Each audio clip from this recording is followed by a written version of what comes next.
अस्सलाम वालेकुम क्लास हमने आप जानते हैं अपने 10th केमिस्ट्री चैप्टर नंबर 10 को स्टार्ट किया हुआ है और आज हमने अपना नेक्स्ट टॉपिक 10.2 पीएच स्केल पढ़ना है। एक्चुअली मैंने इसको पीएच एंड पीओएच स्केल लिखा है, आपने परेशान नहीं होना, हम एक्चुअली ये पीएच स्केल ही पढ़ रहे हैं। ठीक है, लास्ट हमने जनरल प्रॉपर्टीज़ ऑफ बेसिस पढ़े थे, हमने उसको सारा स्टडी कर लिया था। आज हमने पीएच स्केल को स्टार्ट करना है। काफ़ी कॉन्सेप्चुअल टॉपिक है, इसमें आपने दो चीज़ों का ख्याल रखना है, एक आपको जो है कैलकुलेशंस का पता होना चाहिए और एक आपको कॉन्सेप्ट क्लियर होना चाहिए, तभी ये जो टॉपिक है वो अंडरस्टैंड होगा और ये प्रैक्टिकल से बड़ा रिलेटेबल है, तो आपने ज़रा इसको अंडरस्टैंड करना है। इंट्रोडक्शन से हम अपनी बात स्टार्ट करते हैं। 1909 में एक डेनिश बायोकेमिस्ट सोरेनसन थे जिन्होंने स्केल को इंट्रोड्यूस किया था on the basis of Arrhenius concept. अब आप याद है आपको मैं आर्हेनियस कॉन्सेप्ट पढ़ा के आ रहा हूँ। आर्हेनियस कॉन्सेप्ट हमारे पास क्या था? आर्हेनियस ये कहता था कि एसिड हमारे पास वो सब्सटेंस, वो स्पीसीज़ हैं जो कि एक्यूस सोल्यूशन में डिसोसिएट होने के बाद हमें क्या प्रोवाइड करें? प्रोटॉन्स प्रोवाइड करें। जबकि बेसिस हमारे पास कौन है? बेस हमारे पास वो सब्सटेंस, वो स्पीसीज़ हैं जो कि एक्यूस सोल्यूशन में डिसोसिएट होने के बाद हमें हाइड्रोक्सिल आयंस दें। अच्छा, ये सारा कॉन्सेप्ट दिया था आर्हेनियस ने। सोरेनसन ने भी इसी बात को प्रोसीड किया था और उसने क्या कहा था, हम उसको अभी जब कैलकुलेशंस करेंगे तो देखेंगे। नोट में आपने एक बात याद रखनी है, ये आपने इसी तरह अटैम्प्ट करना है तभी आपके फुल मार्क्स आएंगे। नोट या इंपॉर्टेंट पॉइंट्स कुछ जो हैं वो मैं आपके साथ डिस्कस कर लेता हूँ। द लेटर पी, ये जो पी है ये कैपिटल पी नहीं है, ये स्मॉल पी है, आपने याद रखना है। ठीक है, स्मॉल पी है दोनों जगह पे। The letter p in p h and p o h, ये जो पी एच और पी ओ एच में स्मॉल पी आपको नज़र आ रहा है, is derived from the German word. ये एक जर्मन वर्ड से जो है वो लिया गया, एक्सक्यूज़ मी, एक जर्मन वर्ड से लिया गया जो कि हमारे पास कौन है? पोटेंस। ठीक है, विच मीन्स पावर और कंसनट्रेशन। पोटेंस का मतलब क्या होता है? उसकी कंसनट्रेशन या पावर। ठीक है, और अब नेक्स्ट जो है वो ये बात है कि हम इस स्केल को यूज़ क्यों करते हैं। It is use to identify whether the solution is acidic और बेसिक। बात ज़रा समझें क्या कहना चाह रहा हूँ। ये हम क्यों यूज़ करते हैं? ताकि हम आइडेंटिफाई कर सकें। क्या आइडेंटिफाई कर सकें? कि हमारे पास जो भी सोल्यूशन है वो एसिडिक इन नेचर है या बेसिक इन नेचर है या अल्कलाइन है, बेस है हमारे पास, वट एवर क्या। सपोज करें आपको डिफरेंट बीकर्स दे दिए जाते हैं और उसके अंदर सोल्यूशन डाल दिए जाते हैं और आपको कहा जाता है कि जी डिटरमिन करें कौन सा एसिडिक है कौन सा बेसिक है। तो आप कैसे करेंगे? आप आइडेंटिफाई कैसे करेंगे? आप कोई लिटमस पेपर आपके पास होगा, कोई भी वो आपको क्या कहते हैं इंडिकेटर दे देंगे। इंशाल्लाह हमारा नेक्स्ट टॉपिक है, उसमें मैं बात जाके क्लियर भी करूँगा और प्रैक्टिकली परफॉर्म भी आपको करवा के दिखाऊंगा कि कैसे कलर हमारे पास चेंज होता है और आपको कैसे पता लगेगा कि कौन एसिड है कौन बेस है। तो आपने क्या करना है, वो आपको जो है इंडिकेटर्स देंगे, आपने उनको सोल्यूशंस के अंदर डिप करना है। जो भी जिस सोल्यूशन का कलर आ रहा होगा, ठीक है, इंडिकेटर्स वाले टॉपिक में इंशाल्लाह मैं क्लियर कर दूंगा, तो उससे आइडेंटिफिकेशन हो जाएगी हमारे पास वेदर जो सोल्यूशन है ये एसिड है या बेस है। लेकिन उसमें पीएच का भी बड़ा इंपॉर्टेंट रोल है, इसलिए हम पहले पीएच स्केल को भी अंडरस्टैंड कर रहे हैं। अच्छा, ये वाली बात लिख गई क्लियर, किस लिए इस्तेमाल करते हैं? जर्मन वर्ड पोटेंस से ड्राइव किया गया जो कि हमारे पास मतलब होता है पावर और कंसनट्रेशन। अच्छा, अब नेक्स्ट हमारे पास ज़रा तवज्जो करने वाली बात है, जो सोरेनसन है उसने कैलकुलेशन में क्या किया है, वाटर को लिया और किसके अंदर?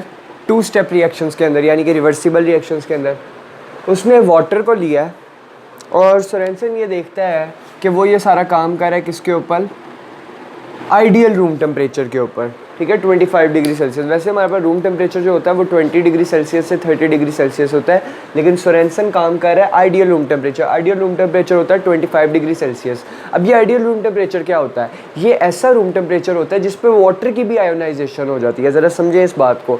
आप 9th class chapter number 7 electrochemistry में इलेक्ट्रोलाइट्स पढ़कर आ रहे हैं, the substance which can conduct electricity in aqueous solution और मॉल्टन फॉर्म। ठीक है, तो वो हमारे पास क्या कहलाते थे? हमारे इलेक्ट्रोलाइट। अब इलेक्ट्रोलाइट की 3 टाइप्स थी, एक स्ट्रॉन्ग इलेक्ट्रोलाइट जो बहुत जल्दी आयोनाइज होते थे, एक वीक इलेक्ट्रोलाइट जो सम एक्सटेंट, ठीक है, हमारे पास आयोनाइज होते थे, और एक नॉन इलेक्ट्रोलाइट जो कि होते ही नहीं थे, ठीक है, जिनकी आयोनाइजेशन होती ही नहीं थी। तो वाटर आप जानते हैं कि वाटर एक क्या है? वाटर एक वीक इलेक्ट्रोलाइट है, तो इसकी जो आयोनाइजेशन होनी है वो आइडियल रूम टेम्परेचर पर होनी है। और जब आयोनाइजेशन होनी है तो हमारे पास कैसे होनी है कि रिजल्ट में हमारे पास प्रोटॉन बनेगा प्लस हमारे पास OH आइंस बनेंगे, हाइड्रोक्सिल आयन बनेंगे। जब वाटर की डीकम्पोजिशन होगी प्रोटॉन बनेगा और साथ में हमारे पास हाइड्रोक्सिल आयन बनेगा। तो आर्हेनियस का भी कॉन्सेप्ट यही था कि हमारे पास वो एसिड है जो कि प्रोटॉन प्रोवाइड करेगा, वो बेस है जो कि एक्वस मीडियम में हाइड्रोक्सिल आयंस देगा। तो हमारे पास ये एक वाटर जो है वो इटसेल्फ भी एक एक्वस मीडियम ही है। अच्छा, ये बात हमारे पास हो गई। अब देखें, ये हमारे पास प्रोटॉन्स भी दे रहा है, ये हमारे पास हाइड्रोक्सिल आयंस भी दे रहा है, यानी कि एसिड भी प्रोवाइड कर रहा है, बेस भी प्रोवाइड कर रहा है। तो देखें, आप ये बात जानते हैं कि ऐसे सब्सटेंस जो एट अ टाइम एसिड भी हो और बेस भी हो, ठीक है, वो हमारे पास क्या कहलाते हैं? Amphoteric species. मैं आपको ब्रोंस्टेड लॉरी में पढ़ा के आया था, such a substance which can behave as an acid as well as base, that will be called amphoteric species. उनको हम एम्फोटेरिक स्पीसीज का नाम देते हैं, जो प्रोटॉन भी दे रहे हैं और हाइड्रोक्सिल आयंस भी, इट मीन एसिड भी दे रहे हैं और हमारे पास बेस भी दे रहे हैं। अच्छा, ये वाली बहस हमारे पास हो गई। नेक्स्ट हमारे पास एक बात मैं आपको बता दूं, क्योंकि ये रिवर्सिबल रिएक्शन है और ये 2 स्टेप रिएक्शंस हो रहे हैं। कैसे? लेफ़्ट टू द राइट, ये हमारे पास रिएक्टेंट्स हैं, ये प्रोडक्ट्स हैं। लेफ़्ट टू द राइट हमारे पास जाते हुए फॉरवर्ड रिएक्शन हो रहा है, ठीक है, जबकि हमारे पास राइट टू द लेफ्ट आते हुए हमारे पास कौन सा रिएक्शन हो रहा है? रिवर्स रिएक्शन हो रहा है, ठीक है। प्रोडक्ट्स कंबाइन होके रिएक्टेंट्स बना रहे हैं, रिएक्टेंट्स डीकम्पोज होके क्या बना रहे हैं? प्रोडक्ट्स बना रहे हैं, क्योंकि ये यहाँ से जब यहाँ बनेंगे ये डीकम्पोजिशन रिएक्शन होगा, और यहाँ से जब ये यहाँ बनेंगे तो ये कंबाइनिंग रिएक्शन होगा। चैप्टर 9 हमारा केमिकल इक्विलिब्रियम स्टेट में, वहाँ पे बड़ा ब्रीफली मैंने इसके बारे पे जिक्र किया था, आपने वहाँ से देख लेना। अच्छा, आप देखें, आप जानते हैं कि अगर मैं यहाँ पे Kc की वैल्यू लिखूँ तो Kc तो एप्लीकेबल ही किस में होता है? Only reversible reaction. तो ये एक रिवर्सिबल रिएक्शन है, तो Kc को मैं कैसे लिखूँगा? Kc हमारे पास क्या होता है? Kc हमारे पास होता है प्रोडक्ट्स ओवर रिएक्टेंट्स। तो प्रोडक्ट्स हमारे पास कौन से होते हैं? जो हमारे पास राइट साइड पे लिखे होते हैं ये। तो प्रोडक्ट्स हमारे पास कौन है? प्रोटॉन और hydroxyl ions divided by reactants. Reactants हमारे पास कौन है? हमारे वाटर। अच्छा, अब आपने एक बात यहाँ पे क्लियर करनी है। वो बात यहाँ पे अंडरस्टैंड करने वाली क्या है कि वाटर देखें जब डीकम्पोज हो रहा है प्रोटॉन में और हाइड्रोक्सिल आयंस में, तो इनकी जो कंसंट्रेशंस होंगी वो इक्वल होंगी। ये बात आपने याद रखनी है, क्योंकि हमारे पास वाटर की डीकम्पोजिशन हो रही है आइडियल रूम टेम्परेचर पर। जब आइडियल रूम टेम्परेचर पर इनकी डीकम्पोजिशन होगी तो जो आगे प्रोडक्ट्स बनेंगे, ठीक है, वो हमेशा सेम इन कंसंट्रेशन होंगे। What does it mean by? यानी कि अगर मैं कहता हूँ जितने प्रोटॉन है जितने भी हैं उतने ही कौन होंगे? हाइड्रोक्सिल आयंस होंगे।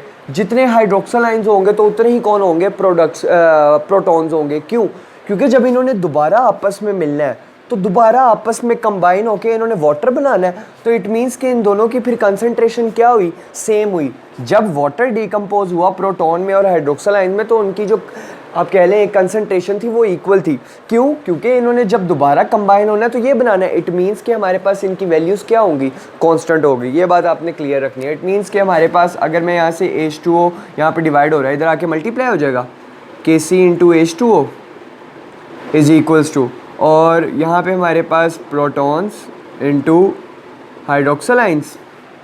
अब देखें, आप जानते हैं इक्विलिब्रियम कांस्टेंट भी एक कांस्टेंट है, ठीक है, और मैंने बताया वाटर भी एक क्या है? कांस्टेंट है। क्यों? क्योंकि जब इन्होंने दोबारा कंबाइन होना है, यही चीज़ बनानी है, तो कांस्टेंट हो जाएगा वाटर हमारे पास। तो कांस्टेंट इंटू कांस्टेंट, एक नया कांस्टेंट इंट्रोड्यूस हो जाएगा, that is called ionic product of water constant. उसको हम KW से रिप्रेजेंट करते हैं। K कांस्टेंट, W हमारे पास वाटर, ठीक है। हमारे पास वो कौन है? Ionic product of water constant, ठीक है। मैंने यहाँ पे लिखा भी हुआ है ionic product of water constant. और यहाँ पे हमारे पास क्या बन जाएगा?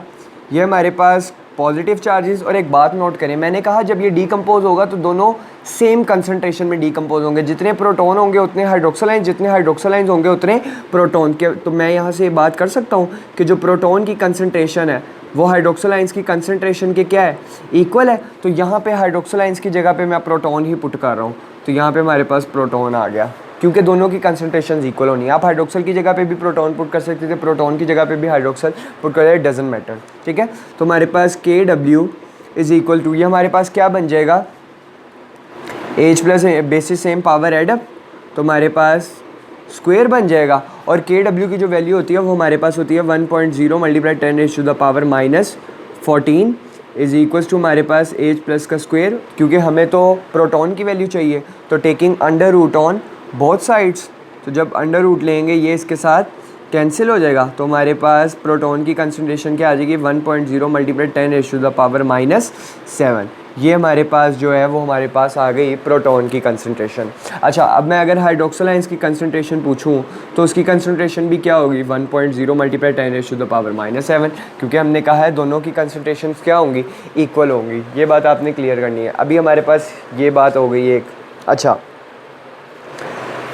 अब हमारे पास नेक्स्ट जो है वो नेक्स्ट बात ये है कि जी हमारे पास हम तो बात करें पीएच और पीओएच के बारे में, तो ये हमारे पास क्या। अच्छा, मैं आपको यहाँ पे एक बात बताना चाहता हूँ। अगर आप ये वैल्यू देखें 1.0 मल्टीप्लाई 10⁻⁻⁷, तो जिसकी पावर माइनस में आ जाए तो वो कितनी ही ज़्यादा स्मॉल वैल्यूज़ हो जाती है। साइंटिफिक नोटेशन आपने पढ़े होंगे, जिसकी पावर नेगेटिव में आ जाए उसकी पावर कितनी ही ज़्यादा छोटी होगी। तो अब हमें यहाँ पे क्या करना है, हमें इस नेगेटिव पावर को पॉजिटिव में कन्वर्ट करना है। अब वो पॉजिटिव में हमने कैसे कन्वर्ट करना है, यहाँ पे हमें एक कन्वेंशनल रूल इस्तेमाल करना है न्यूमेरिकल सिस्टम में। क्या कि सबसे पहले तो मैं यहाँ पे माइनस से मल्टीप्लाई करवाऊँगा, ठीक है, और साथ में मैं कॉमन लॉगरिथम लूँगा। ज़रा समझे इस बात को, क्योंकि मुझे नेगेटिव से इसको पॉजिटिव में कन्वर्ट करना है, ठीक है। हमारे पास ये नेगेटिव बहुत ही स्मॉल वैल्यू है, ठीक है, तो हमने एक कन्वेंशनल रूल का इस्तेमाल करना है यहाँ पे, ठीक है। और वो कन्वेंशनल रूल हमारे पास क्या है, न्यूमेरिकल सिस्टम है कि -1 से हम मल्टीप्लाई करवाएंगे, साथ में हम क्या लेंगे, कॉमन लॉगरिथम लेंगे। तो हमारे पास, क्योंकि हम बात करें पीएच की, तो हमारे पास पीएच क्या बन जाएगा फिर, -1 से मल्टीप्लाई, ठीक है, कॉमन लॉगरिथम, और प्रोटॉन की कंसंट्रेशन हमारे पास क्या आई है, 1.0 मल्टीप्लाई 10⁻⁻⁷, ठीक है। ये हम पीएच की बात कर रहे हैं। अच्छा, अब आप एक बात नोट करें, आप जानते हैं कि लॉग का रूल है कि जब पावर में कुछ भी पड़ा हो वो आके उसका क्या बन जाता है, कॉफिशेंट बन जाता है। तो -7 इंटू -1 और 1 मल्टीप्लाई 10, तो लॉग 10, और माइनस माइनस से कैंसिल, 7 1 ज़र 7, और लॉग 10 आप जानते हैं कैलकुलेटर बताएगा हमारे पास किसके इक्विवेलेंट होता है, 1 के इक्विवेलेंट होता है। इट मींस कि हमारे पास पीएच की जो वैल्यू है वो हमारे पास क्या आई है, 7 आई है, ठीक है, वाटर की। तो अगर मैं पीओएच की पूछूं तो मुझे बताएं पीओएच की भी क्या बनेगी, 7 ही नहीं बनेगी, क्योंकि जो पीएच की होनी है वही पीओएच की होनी है। और अगर मैं दोनों का सम कर दूं, हमारे पास पीएच प्लस हमारे पास पीओएच, तो क्या बन जाएगा, 7 + 7 = 14, ठीक है। यानी कि दोनों की रेंजेस हमारे पास, दोनों को ऐड कर देंगे तो टोटल रेंज हमारे पास पीएच स्केल की क्या बन जाएगी, 0 से लेके 14 तक। लेकिन यहाँ पे अब हमें एक बात को अंडरस्टैंड करना है, वो क्या पॉइंट है, उस पॉइंट को ज़रा समझें कि जी हमारे पास पीएच की डेफिनेशन क्या होगी, पीओएच की डेफिनेशन क्या होगी। सर आपने सारा कॉन्सेप्ट समझा दिया, डेफिनेशन तो समझा ही नहीं जो एक्चुअली पॉइंट था। तो डेफिनेशन के लिए ही तो ये मैंने सारी मेहनत की है, इतनी जो मैंने यहाँ पे सारा का सारा काम किया। ज़रा तवज्जो करें, डेफिनेशन आपने खुद बनानी है, तवज्जो करें बस। देखें पीएच, अगर आपको एग्जाम में क्वेश्चन आ जाता है define pH, how can you justify it. Look, हमने क्या किया इधर, आप जानते हैं -1 से मल्टीप्लाई किया, कॉमन लॉगरिथम लिया, ठीक है, और सिंपल हमने सॉल्व कर दिया। तो अब पीएच को कैसे डिफाइन करेंगे, नेगेटिव लॉगरिथम।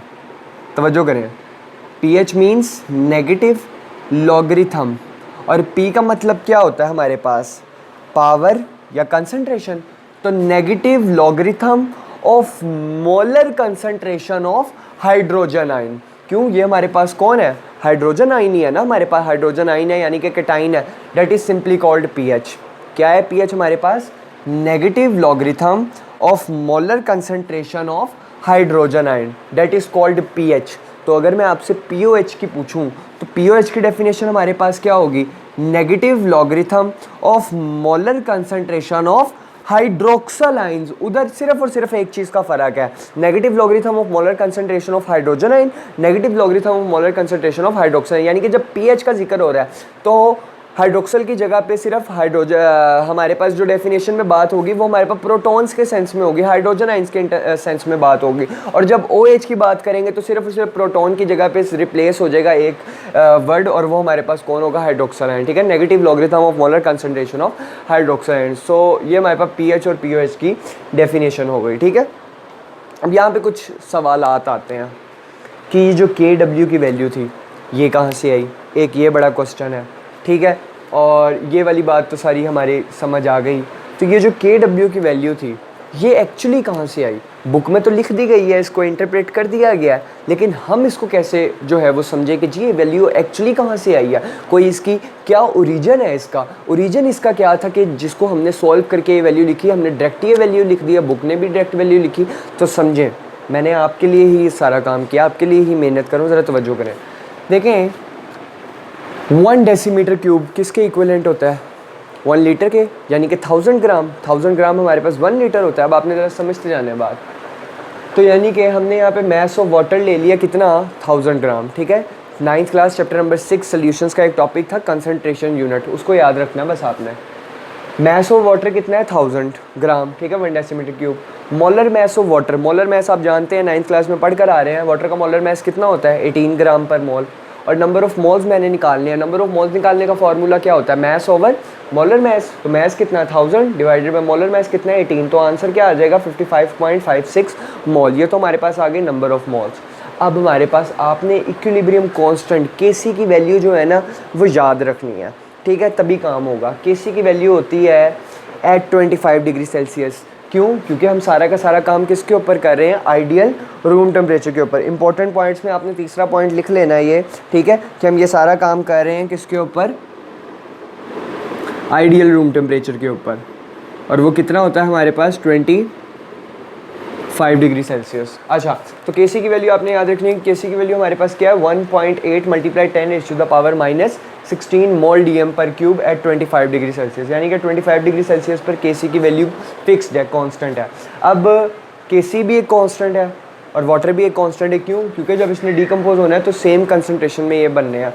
तो हमारे पास वाटर इंटू इक्विलिब्रियम कांस्टेंट, एक नया कांस्टेंट, कांस्टेंट इनटू कांस्टेंट, एक नया कांस्टेंट बन जाता है। वो हमारे पास क्या कहलाता है? Ionic product of water constant KW, ठीक है। और हमारे पास Kc की वैल्यू यहाँ पे कितनी है? 1.8 मल्टीप्लाई 10⁻⁻16 मल्टीप्लाई, और वाटर हमारे पास जो नंबर ऑफ मोल्स आए हैं वो हमारे पास कितने हैं? 55.56। आपने मल्टीप्लाई करवा देना है।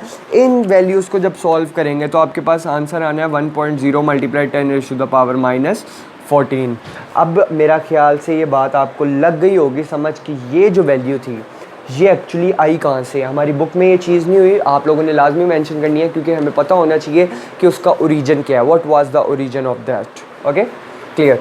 नेक्स्ट ज़रा बात समझें कि ये जो हमारे पास वैल्यू है 1.0 मल्टीप्लाई 10⁻⁻14, इसको मैं लिख सकता हूँ 1/10⁻14, ठीक है। ऊपर पावर नेगेटिव है, नीचे आके पॉजिटिव। अब इस बात का मतलब क्या है? इस बात को ज़रा हमने अंडरस्टैंड करना है कि देखें टोटल वाटर के मॉलिक्यूल्स आपके पास कितने हैं? 10⁻14। ज़रा समझें इस बात को मैं क्या कह रहा हूँ। टोटल आपके पास वाटर के मॉलिक्यूल्स 10⁻14 है, और ये जो न्यूमिनेटर में 1 लिखा हुआ है ये इस बात को शो कर रहा है कि टोटल तो वाटर के मॉलिक्यूल्स 10⁻14 है, जिसमें से ओनली 1 मॉलिक्यूल की क्या हो गई है? सेल्फ आयोनाइजेशन हो गई है। देखें ना, मैंने बताया था कि वाटर की यहाँ पे हमारे पास ऑटो आयोनाइजेशन हो रही है, सेल्फ आयोनाइजेशन हो रही है। हमने यहाँ पे कोई टेम्परेचर नहीं दिया हुआ, ये सारा का सारा काम आइडियल रूम टेम्परेचर पर हो रहा है, ठीक है। जो किसी भी कमरे का रूम टेम्परेचर होता है जब वो 25 डिग्री सेल्सियस होगा वाटर की डिकम्पोजिशन होना स्टार्ट हो जाएगी, तो ये खुद ब खुद हमारे पास हो रहे हैं, ठीक है। तो हमारे पास ये 10⁻14 का मतलब ये है कि टोटल वाटर के मॉलिक्यूल्स तो इतने थे जिसमें से ओनली 1 मॉलिक्यूल की सेल्फ आयोनाइजेशन हुई है, जिसके लिए हमने सारी कैलकुलेशंस परफॉर्म की और एट द एंड हमारे पास ये रिज़ल्ट आया। बात लगी है समझ इतनी? अच्छा, नेक्स्ट जो है वो हम बात कर लेते हैं स्केल के ऊपर, ठीक है। मैं ये मिटा देता हूँ यहाँ से।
अच्छा जी, नेक्स्ट ये मैंने आपके सामने पीएच मीट आप कह लें स्केल बना लिया एक पूरा।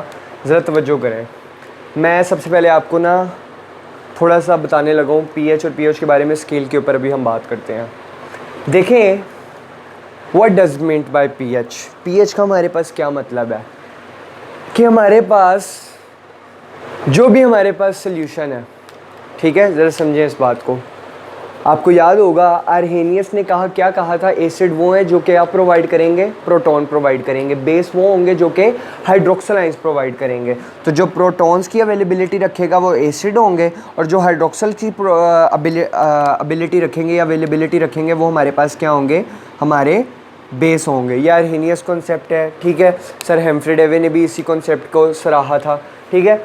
अब जिसके पास प्रोटॉन है वो एसिड है, और जो हाइड्रोक्सल को कंटेन करता है वो हमारे पास कौन है, बेस है। अब ज़रा तवज्जो करें इस बात को, मैं क्या कहने लगा हूँ यहाँ पे, ज़रा समझिएगा मेरी बात। पीएच का मतलब क्या है? इस पीएच का मतलब ये है कि हमारे पास एसिडिक सॉल्यूशन के अंदर जो हाइड्रोजन है वो कितनी कंसंट्रेशन के अंदर प्रेजेंट है, वो सिंपल पीएच है। ज़रा समझे इस बात को मैं क्या कह रहा हूँ। पी का मतलब पावर होता था, कंसंट्रेशन, ठीक है, पोटेंशियल से ड्राइव हुआ है। तो एच किस बात को जस्टिफाई कर रहा है कि किसी भी एसिडिक सॉल्यूशन के अंदर हमारे पास जितने भी प्रोटॉन्स की पावर है, जितनी भी प्रोटॉन्स की कंसंट्रेशन है, वो सिंपल हमारे पास हमारा क्या है, पीएच है। क्लियर हुई है बात? अच्छा, तो अगर अब मैं पीओएच को डिफाइन करूं तो पीओएच फिर क्या होगा कि हमारे पास जो भी बेस है, यहाँ जो भी एसिड है उसके अंदर जितने भी प्रोटॉन्स की कंसंट्रेशन है वो हमारे पास एसिड है और पीएच है। हमारे पास जो भी बेस है उसके अंदर अब जितने भी हाइड्रोक्सल ग्रुप्स की कंसंट्रेशन है वो हमारे पास सिंपल हमारा क्या होगा, पीओएच होगा या हमारा बेस होगा। ये बात क्लियर हुई है? अच्छा, अब नेक्स्ट एक बात और समझें, मैं क्या कहने लगा हूँ। बड़े आराम आराम से मैं इस बात को करूँगा, आपने सिर्फ डाइजेस्ट करना है इस बात को। एक सोल्यूशन है हमारे पास, ज़रा तवज्जो करें मैं क्या कह रहा हूँ। जिस सोल्यूशन का पीएच जितना कम होगा, जिस सोल्यूशन का पीएच जितना कम होगा, उसकी एसिडिक सोल्यूशन इन नेचर उतनी ज़्यादा होगी। जरा समझें इस बात को मैं क्या कह रहा हूँ। जिस सोल्यूशन का पीएच जितना कम होगा वो उतना ही ज़्यादा कंसंट्रेटेड होगा। बात लगी समझ? अच्छा, जिस सोल्यूशन का पीएच जितना ज़्यादा होगा उस सोल्यूशन की जो एसिडिक कंसंट्रेशन है वो उतनी कम होगी। ज़रा समझे इस बात को मैं क्या कह रहा हूँ। जिस सोल्यूशन का पीएच जितना कम होगा उस सोल्यूशन की कंसंट्रेशन उतनी ज़्यादा होगी। जिसका पीएच जितना ज़्यादा होगा उसमें एसिडिक सोल्यूशन की कंसंट्रेशन उतनी कम होगी। पीएच के बारे में अंडरस्टैंड किया, पीओएच को अब ज़रा समझें। जिस सोल्यूशन का पीओएच जितना ज़्यादा होगा वो उतना ज़्यादा कंसंट्रेटेड बेस होगा। समझा रही है बात? जिस सोल्यूशन का पीएच जितना कम होगा वो उतना ज़्यादा कंसंट्रेटेड एसिड होगा। जिस सोल्यूशन का पीओएच जितना ज़्यादा होगा वो उतना ज़्यादा कंसंट्रेटेड बेस होगा। जिस सोल्यूशन का पीएच जितना ज़्यादा होगा उस सोल्यूशन का एसिडिक इन नेचर उतना ज़्यादा डाइल्यूट होगा, ठीक है, यानी कि कंसंट्रेशन कम होगी। और जिसका पीओएच जितना कम होगा उसमें बेसिडिटी की बेस की कंसंट्रेशन उतनी क्या होगी, कम होगी। ये पीएच और पीओएच की सिंपल कंसर्न हमारे पास है, ठीक है। अच्छा, नेक्स्ट मैंने यहाँ पे पीएच स्केल बना लिया है 0 से लेके 14 तक। देखें 0 1 2 3 4 5 6 7 8 9 10 11 12 13 14, और उल्टा हमारे पास पीओएच स्केल बन जाएगा 0 1 2 3 4 5 और 6 7 8 9 10 11 12 13 14। अब देखें पीएच और पीओएच। पीएच जितना ज़्यादा उसकी एसिडिटी होगी, बेसिडिटी उतनी हमारे पास क्या होगी, हमारे पास जो उसकी बेसिडिटी होगी, ठीक है, वो उतनी ज़्यादा हमारे पास कम होगी जितनी ज़्यादा उसकी एसिडिटी होगी। और जितनी ज़्यादा उसकी बेसिडिटी होगी उतनी कम उसकी क्या होगी, एसिडिटी होगी। बात लगी है समझिए मैं क्या कह रहा हूँ, ठीक है। ये बात आपने याद रखनी है। लेकिन अगर आप एक गौर करें कि 7 एक ऐसा डिजिट है, 7 एक ऐसा न्यूमेरिक नंबर है जिस पे दोनों की वैल्यूज़ क्या आ रही हैं सेम। देखें जब ये 1 है तो ये 13 है, ये 5 है ये तो 9 है, ये 9 है तो ये 5 है, ये 10 है तो ये 4, लेकिन 7 जब वो है pH तो POH भी क्या है 7 है, जो कि वाटर का होता है। क्यों? क्योंकि वाटर एक क्या है न्यूट्रल स्पीसीज़ है, ठीक है। और न्यूट्रल स्पीसीज़ ना ही एसिडिक होते हैं ना ही हमारे पास बेसिक होते हैं, ये बात आपने याद रखनी है। अच्छा अब ज़रा तवज्जो करें, देखें हम 7 से जितना पीछे मूव करते जाएंगे वो सारा का सारा हमारे पास सोल्यूशन एसिडिक इन नेचर होगा, यानी कि 7 से पीछे जितने भी सोल्यूशन हैं वो एसिड हैं। 7 से ज़्यादा जिनके पीएच हैं वो सारे के सारे सोल्यूशन हमारे पास बेस हैं, ठीक है, या बेसिक है हमारे पास, अल्कलाइन भी हम उन्हें कहते हैं। अब हमारे पास 0 से 6.9 तक जितने भी सोल्यूशन हैं वो एसिडिक इन नेचर हैं। 7.1 से लेके 14 तक जितने भी सोल्यूशन हैं वो बेसिक इन नेचर हैं। क्लियर हुआ है पॉइंट? अच्छा नेक्स्ट अब एक बात तवज्जो करें फिर। देखिए मैंने कहा था कि हम जितना पीछे मूव करते जाएंगे हमारे पास जिसकी पीएच जितना कम होगा उसकी एसिडिक इन कंसंट्रेशन नेचर उतनी क्या होगी ज़्यादा होगी। अब मेरा आपसे एक सवाल है, मुझे बताएं कि ये 6 वाला ज़्यादा एसिडिक होगा कि 5 वाला ज़्यादा एसिडिक होगा। एग्जैक्टली हमारे पास जो 5 वाला होगा वो ज़्यादा एसिडिक होगा। क्यों? क्योंकि हमारे पास 6 पहले आ रहा है, 5 हमारे पास बाद में आ रहा है। यानी कि अगर मैं डिसेंडिंग ऑर्डर की बात करूं तो इसका पीएच होगा तो सही, ठीक है, एसिडिक भी नेचर होगा, लेकिन 5 वाले की एसिडिटी 6 वाले से ज़्यादा होगी। क्यों? क्योंकि जितना पीछे आते जाएंगे उसकी एसिडिटी की कंसंट्रेशन उतनी बढ़ती जाएगी। अच्छा अब यहाँ पे मैं बात करूँ 8 वाले की कंसंट्रेशन ज़्यादा होगी कि 9 वाले की इन टर्म्स ऑफ बेस, तो आप कहेंगे कि सर 9 वाले की। क्यों? सर आपने ही तो अभी कहा है कि जिसमें हमारे पास पीएच बढ़ता जाएगा उसकी बेसिडिटी भी उतनी बढ़ती जाएगी, जिसका पीएच कम होता जाएगा उतनी उसकी एसिडिटी उतनी ज़्यादा होती जाएगी। बात लगी समझ? अब यहाँ पे एसिडिटी कम होती जा रही है और बेसिडिटी बढ़ती जा रही है, रिवर्स काम हो गया। तो यानी कि अगर मैं पूछूं कि 8 वाले पीएच की बेस ज़्यादा होगी कि 9 वाले पीएच की बेस ज़्यादा होगी, आप कहेंगे सर 9 वाले पीएच की बेस ज़्यादा होगी। क्यों? क्योंकि अब हम जितना 14 की तरफ मूव करेंगे बेसिडिटी उतनी क्या होती जाएगी, कंसंट्रेशन होती जाएगी, बेसिडिटी उतनी ज़्यादा क्या होती जाएगी, इंक्रीज़ होती जाएगी, और 14 वाले की बेसिडिटी सबसे क्या होगी, ज़्यादा होगी। ये बात क्लियर हो गई होगी मेरा ख्याल से आप लोगों को। अच्छा नेक्स्ट यहाँ पे एक बात अब समझें, मैं आपको सिंपल बात करता हूँ। मैं कहता हूँ pH 1 है, pH 2 है और pH 3 है। मुझे बताएं pH 1 और pH 2 में से कौन सा सोल्यूशन ज़्यादा कंसनट्रेटेड है? pH 1 वाला। एग्जैक्टली आप कहेंगे सर pH 1 जो है वो ज़्यादा कंसनट्रेटेड है as compared to pH 2। pH 2 भी है नो डाउट, लेकिन pH 1 के मुकाबले में कम है। लेकिन मैं अब आपसे ये सवाल करूँगा कि हाउ मैनी टाइम्स, वो कितने टाइम्स जो pH 1 वाला सोल्यूशन है वो ज़्यादा कंसनट्रेटेड है pH 2 से? तो इसका आंसर है सिंपल 10। हमारे पास जो pH 1 वाला सोल्यूशन है वो pH 2 वाले से 10 टाइम्स क्या है हमारे पास ज़्यादा कंसनट्रेटेड है। अब यहाँ पे 10 क्यों आया देखें वो मैं बता देता हूँ अभी। अच्छा अब मैं अगर आपसे पूछूं कि pH 2 वाला सोल्यूशन ज़्यादा कंसनट्रेटेड है कि pH 3 वाला, आप कहेंगे सर pH 2 वाला सोल्यूशन जो है वो ज़्यादा कंसनट्रेटेड है एज़ कम्पेयर टू pH 3 वाले से। लेकिन अब यहाँ पे सवाल होता है कि सर हाउ मैनी टाइम्स, आपने यहाँ पे बताया 10 टाइम्स, तो यहाँ पे कितना होगा? आपने 10 का ही डबल कर देना है, तो 10 का डबल हमारे पास क्या हो जाएगा? 10 का डबल हमारे पास 100 टाइम्स, यानी कि pH 2 वाला सोल्यूशन जो है वो pH 3 से कितने टाइम ज़्यादा है, कितने ज़्यादा टाइम ज़्यादा कंसनट्रेटेड है? 100 टाइम ज़्यादा कंसनट्रेटेड है। देख रहे हैं ऐसा हो क्यों रहा है? देखें जब यहाँ पे हमारे पास हैं तो 10 की पावर 1 कितना होता है? 10 1 है ना ये, तो 10 की पावर 1 10। अब ये 2 हो गया तो 10 की पावर 2 कितना होता है? 100 होता है। pH 3 वाले पे आएंगे, हमारे पास 10 की पावर 3 कितना हो जाएगा? हमारे पास 1000 हो जाएगा। बात लग रही है समझ में क्या कह रहा हूँ? तो जो pH 3 वाला सोल्यूशन होगा वो pH 4 से कितने टाइम ज़्यादा कंसनट्रेटेड होगा? 1000 टाइम ज़्यादा कंसनट्रेटेड होगा। बात लगी समझ? आगे हमारे पास इसके कुछ यूजेस हैं, इनके यूजेस को जल्दी से हम पढ़ लेते हैं।